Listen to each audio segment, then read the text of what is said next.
अच्छे संस्कार। एक गांव में एक बहुत समझदार औरत थी और संस्कारी भी थी।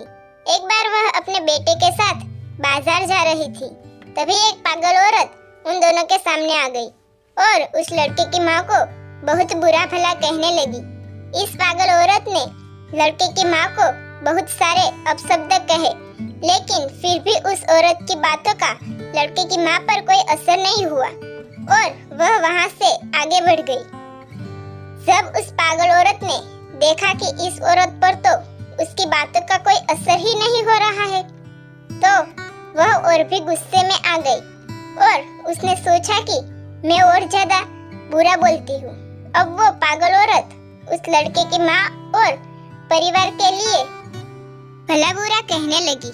लड़के की माँ फिर भी बिना कुछ बोले आगे बढ़ती रही। काफी देर भला बुरा कहने के बाद भी लड़के की माँ ने उसे कुछ भी नहीं कहा।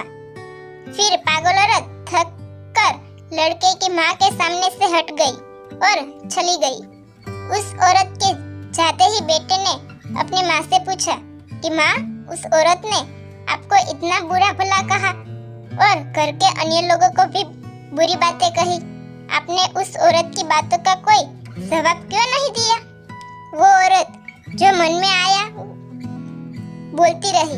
क्या आपको उसकी बातों का जरा भी दुख नहीं हुआ? उस समय माँ ने बेटे को कोई जवाब नहीं दिया और चुपचाप घर चलने को कहा। जब दोनों अपने घर पहुँच गए, तब माँ ने कहा कि तुम यहाँ बैठो, मैं आती हूँ। कुछ देर बाद उसकी माँ आई और बेटे को समझाया कि जब कोई तुमसे बिना मतलब के उलझता है और भला बुरा कहता है, तब उसके बुरे शब्द का असर क्या तुम्हें अपने साफ सुथरे मन पर होना देना चाहिए? ऐसे समय में गुस्सा होकर अपना साफ सुथरा मन क्यों खराब करना?